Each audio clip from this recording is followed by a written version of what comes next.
Hello, everyone. Tonight we will be not rushing, not scrolling, not pretending everything is fine. Tonight, we're standing at the edge of a room that hasn't changed in years. There's a wooden photo frame leaning slightly on the mantel, tilted just enough to be noticed, but not enough for anyone to fix it.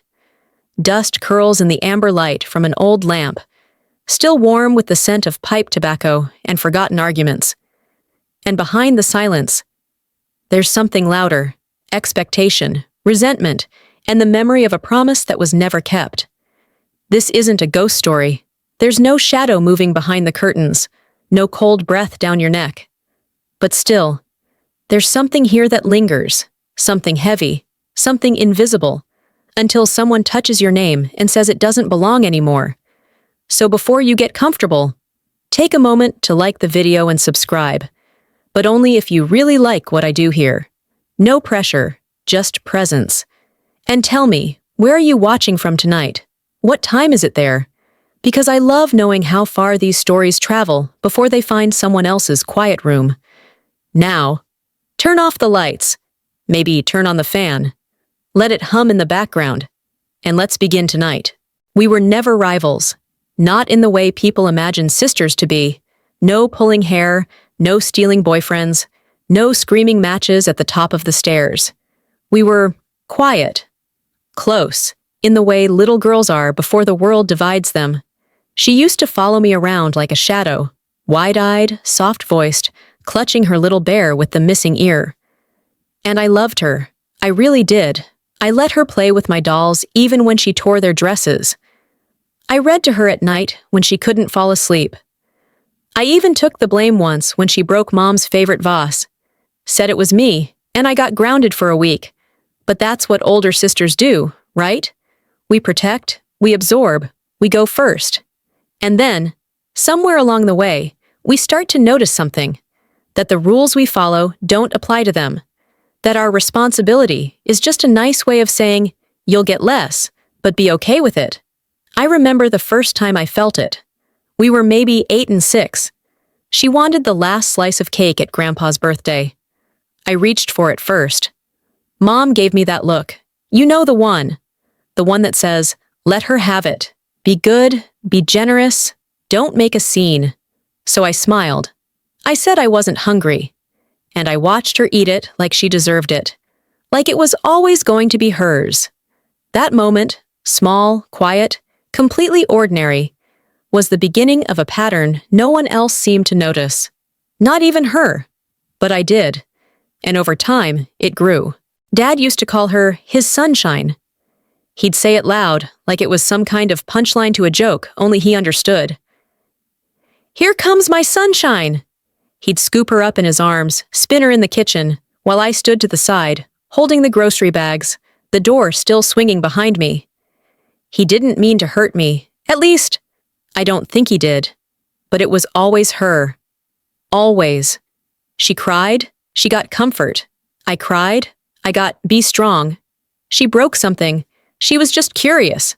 I did the same. I was careless. And Mom? Mom didn't balance things out.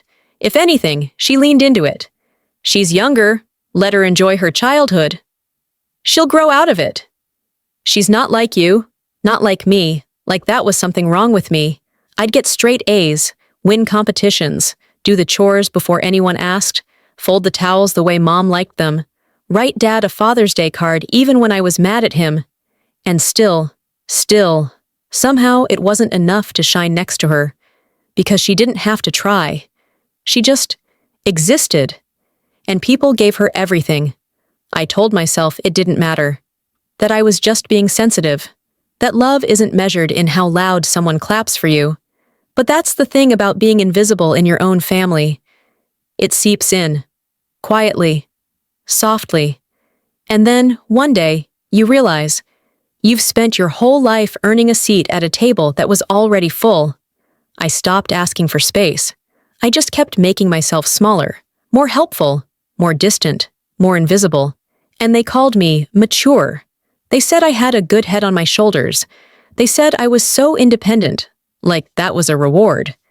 But it was just survival. And no one noticed what it cost me to always be the one who needed less. I left home at 17. A suitcase, 3 scholarships, and a silent promise to myself that I would never need anything from them again. College felt like breathing air I hadn't tasted before. No one knew me as the older sister. No one handed me expectations in the shape of someone else's shadow. I worked 2 jobs, ached through double shifts, $8 noodles for weeks just to afford textbooks. No one sent money. No one even asked if I had enough. But I didn't mind. Not really. Because it was mine, my life, my effort, my hunger, and eventually, my small, hard-earned comfort. Meanwhile, back home, she stayed. She didn't want college, didn't want to leave town. She said she was still figuring things out. She moved in and out of the house a few times, tried out a few jobs, none of which really stuck. But every time she stumbled, there was a cushion waiting. Mom and Dad always had a room, a car to borrow, a loan to offer. "She's just lost," they'd say. "She'll find her way." And I'd wonder, what would they say if I ever let myself fall? But I didn't. I couldn't. I climbed. Quietly. Without a rope. I graduated, got promoted, rented my own apartment, bought my own car, and celebrated my birthdays with friends who actually showed up. They didn't visit much. Sometimes I'd get a call on Christmas, sometimes not. And I told myself I was okay with that needing them was weakness, that being forgotten was a kind of freedom. But that lie, it started to crack the day my phone rang and I saw Mom's number. I hadn't heard her voice in over a year, and when I picked up, it was already shaking. "He's gone," she whispered. "Your father. He's gone." I stared at the wall for a full minute after that call ended. Just stared. There was a pen on the table, half a coffee, a window slightly open, letting in the hum of traffic below, and in my chest, nothing. Or maybe too much. Grief doesn't always knock you over. Sometimes it seeps in like a slow leak behind the walls. I booked a flight the same day, folded black clothes into a bag, with hands that felt borrowed, texted work that I'd be out, left a key with my neighbor. It had been years since I last walked through that front door, since I'd heard that floorboard creak under the 3rd stair, since I'd seen the family portraits still pretending we were close. The drive from the airport was quiet. My phone buzzed once. It was her. "Don't be dramatic." That's all she wrote. No, "Are you okay?" No, "We'll get through this together." Just that. And still, I swallowed the heat in my throat and typed back, "See you soon." When I arrived, the porch light was off. No one opened the door, so I let myself in. The smell hit me first. Old books, lemon cleaner, and something else.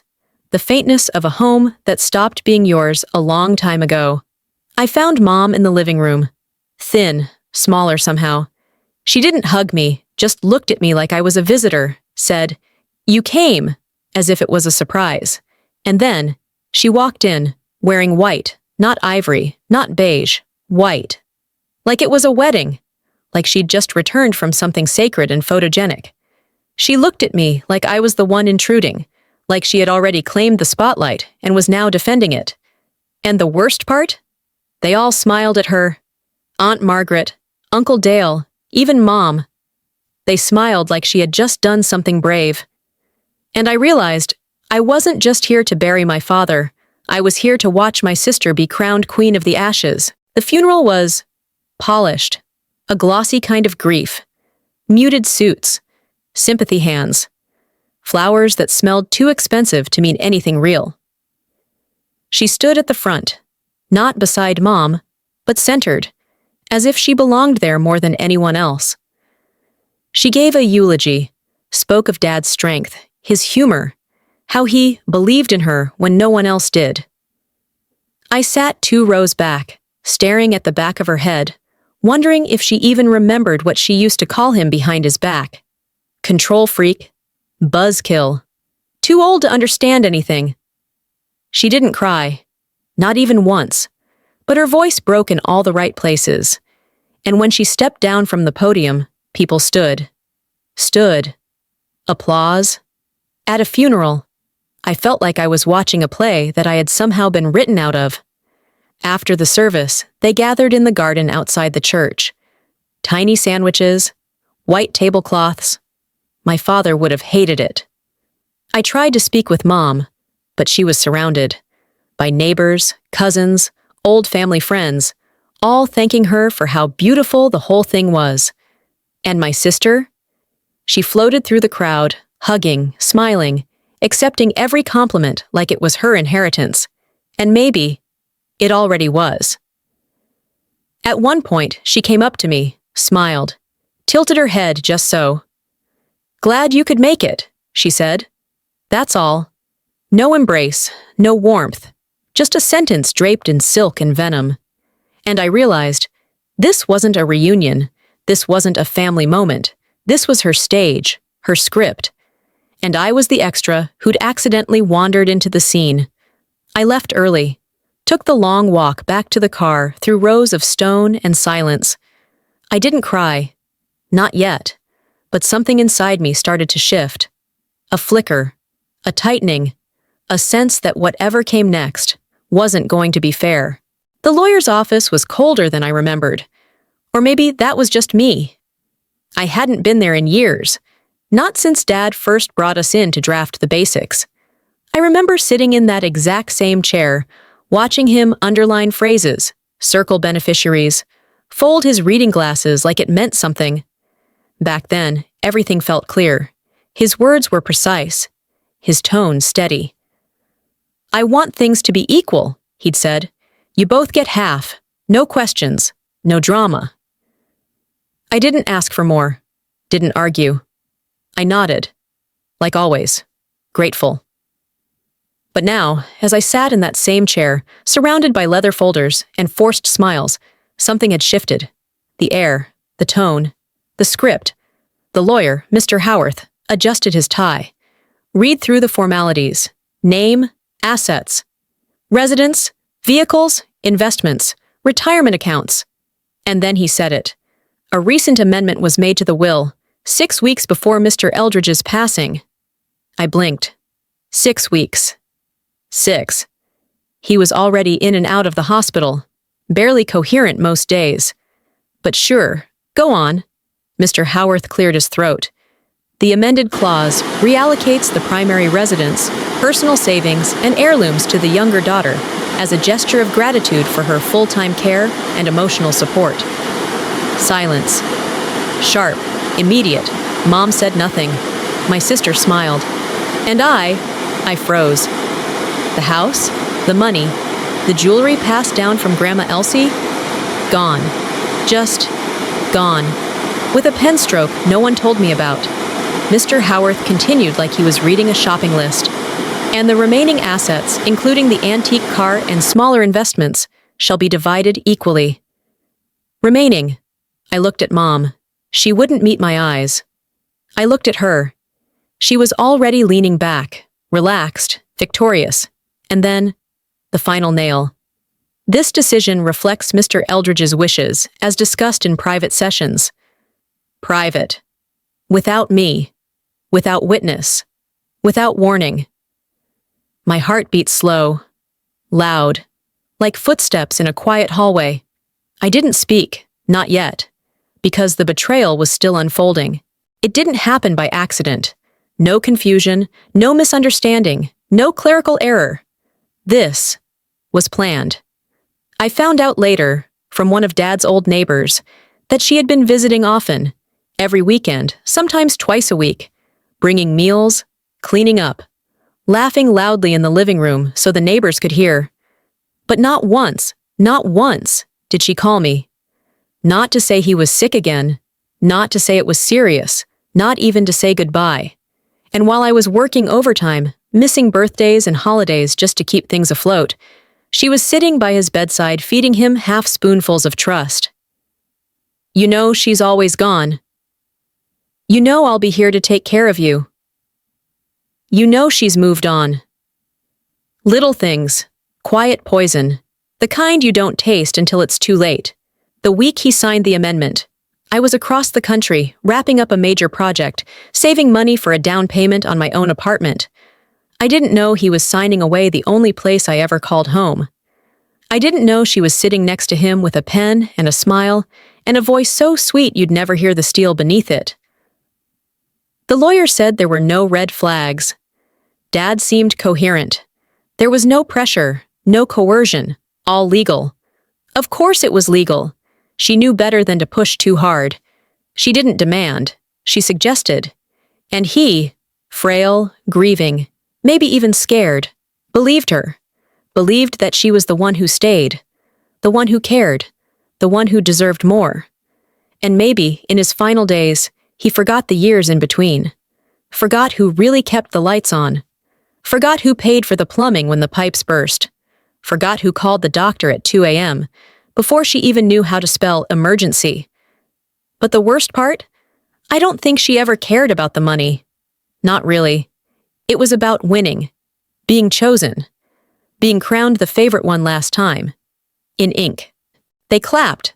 Not literally, but they may as well have.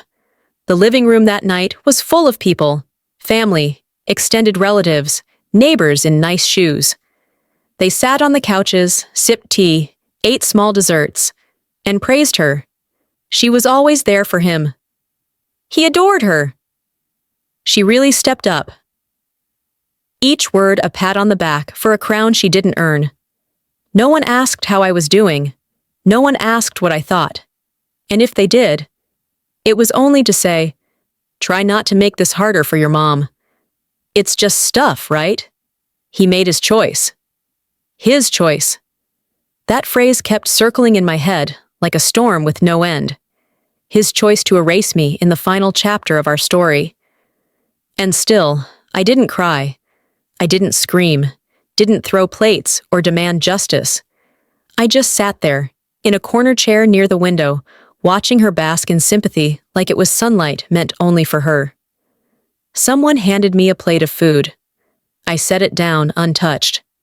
She walked past me once, laughing with her glass of wine, and whispered, "Don't sulk."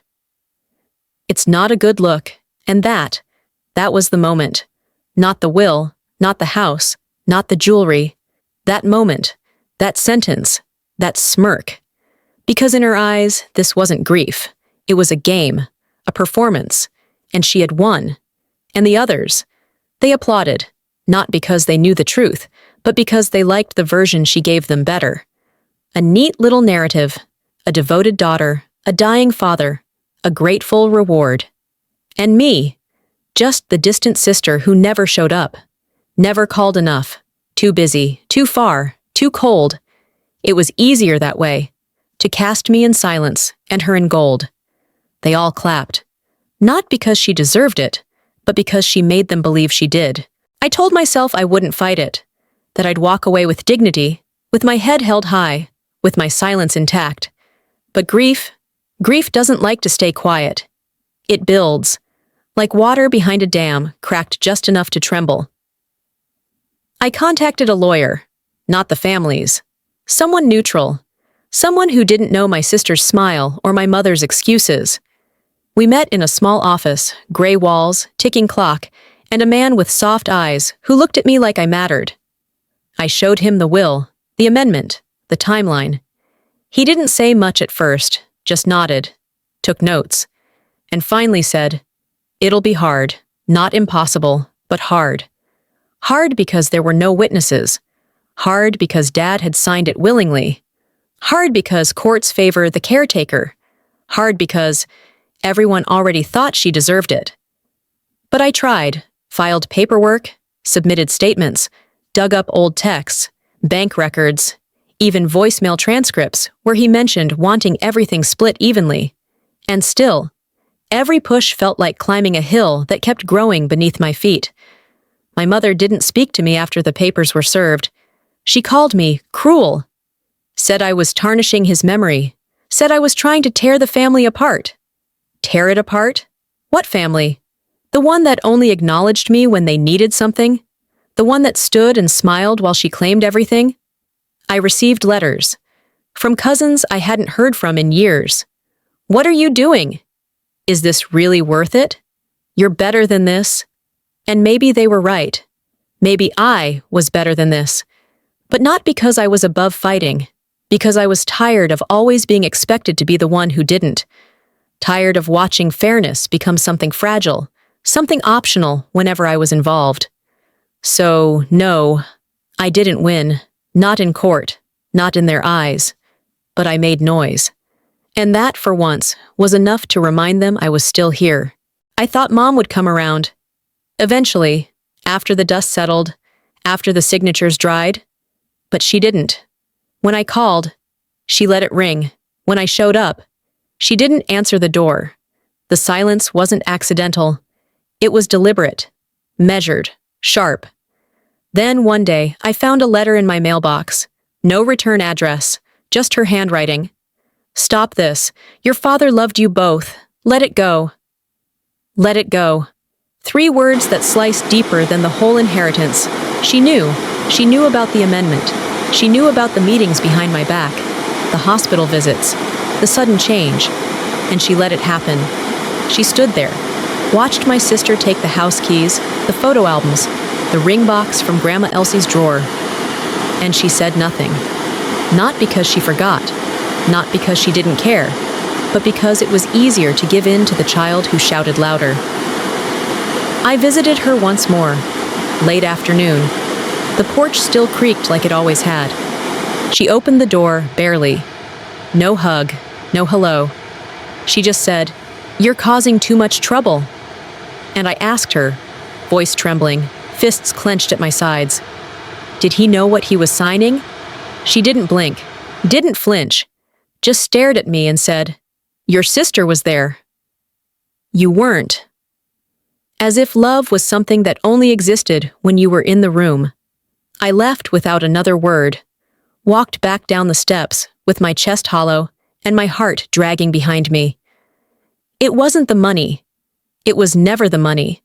It was the quiet betrayal, the choice, the ease with which they rewrote the story so that I was never the daughter who gave, only the one who left. And in that moment, I understood something. They didn't want me to be part of the family unless I was willing to lose. And I was finally done losing.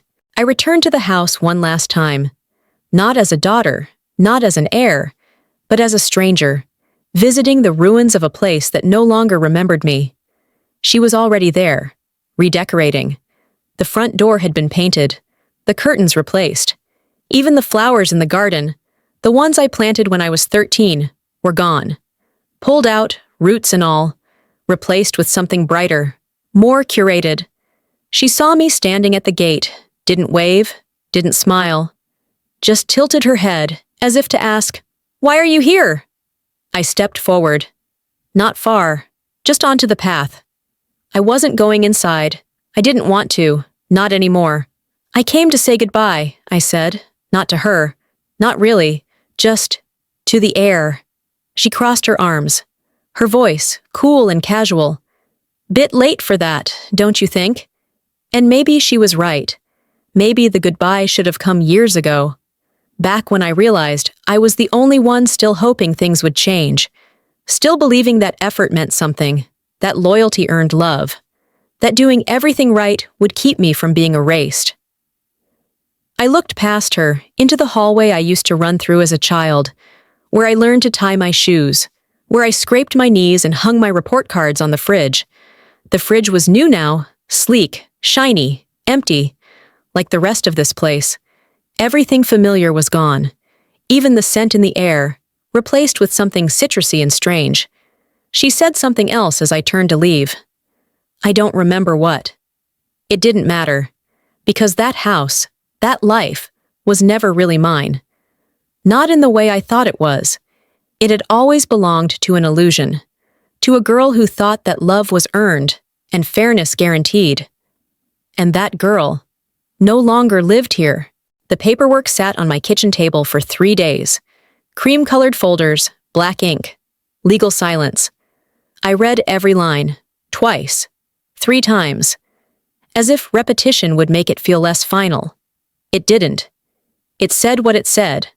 I relinquish any claim to the estate. I accept the amendment. I understand the consequences. I understood. It wasn't about justice anymore, not in the legal sense. The law had already spoken, and it didn't speak my language. What I held in my hands was not a defeat. Not really. It was a decision, a refusal.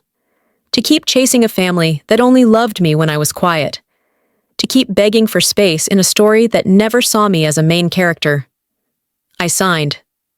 Slowly. One page at a time. The pen felt heavier than it should have, like it carried all the words I was never allowed to say. When it was done, I sat there for a while. Just sat. Breathing. Still. The silence didn't hurt this time. It felt earned. I packed the papers into an envelope, sealed it with shaking hands, and walked it to the mailbox myself. The sound of it landing inside was louder than I expected, like a door closing. Or maybe a chain breaking. I didn't cry. I thought I might. But no. What came instead was something quieter. A strange, delicate peace. Because walking away doesn't always mean losing. Sometimes, it means finally choosing yourself after a lifetime of being the second choice. She could have the house, the money, the applause. But what she couldn't take, what none of them could, was the fact that I signed on my own terms. No more pretending, no more hoping. Just me. And a truth I no longer needed anyone else to validate. 3 days later, they threw a party. Not a memorial. Not a quiet family gathering. A party, balloons, catering, a little live music in the backyard. The kind Dad would have called noise. They called it a celebration of life. Said he wouldn't have wanted sadness. But it wasn't about him. Not really. It was for her. A final scene to seal her story. The devoted daughter. The grieving angel. The new keeper of the house. I didn't go. Of course not. But the photos found me anyway.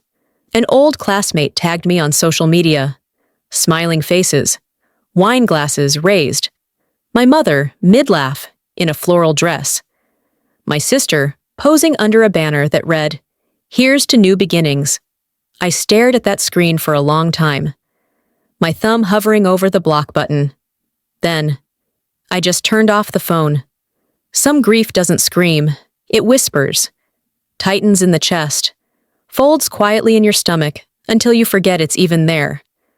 But in that moment, I didn't feel grief, or rage, or betrayal. I felt freedom. Because I wasn't in that photo, wasn't at that party, wasn't trapped inside that house, wrapped in fake smiles and forced hugs. They could raise their glasses, toast their new chapter, rewrite history to their liking. I was done being a footnote in someone else's fairy tale. I went out that night, alone, walked by the water, let the wind hit my face, bought myself a single rose and tucked it into the pocket of my coat. No audience, no applause, just me. And that, in all its quiet, unremarkable beauty, was the first thing I'd truly owned in a very long time. Some stories don't end with justice. They end with truth. And truth doesn't always come with applause. Sometimes it arrives in silence, gentle, uncelebrated, but finally yours. I never got the house, or the family's forgiveness, or some grand revelation where they admitted they were wrong. What I got was a slow, steady return to myself, to the girl who gave too much, to the woman who finally said, "No more."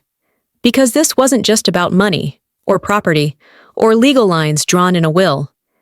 It was about the years I spent trying to earn love that should have been given freely. About the invisible wounds left by being the strong one for too long. About the quiet, aching betrayal of being the one who always gave while others just took. My sister didn't need my things. She needed my place. She wanted the story where she was the center and I was the shadow that walked away. So I did, but not broken, not bitter, just awake. And maybe that's what healing really is. Not fixing the damage, but choosing to stop handing yourself to people who only see you as an extension of what they want. To anyone listening tonight who's felt forgotten, who's been cast as the villain in a story they didn't write, I see you. And I hope this made you feel a little less alone. Because sometimes the bravest thing we can do is not fight for a seat at the table, but build one of our own. Smaller, quieter, but real. And if you're still here with me, thank you. Truly. Your presence means more than you know. So before we close the door on this story, take a breath. Exhale slowly. The lights are low now. The house is quiet. And the past has finally let go. Until next time, take care of your heart and never apologize for protecting your peace. End of script. Good night.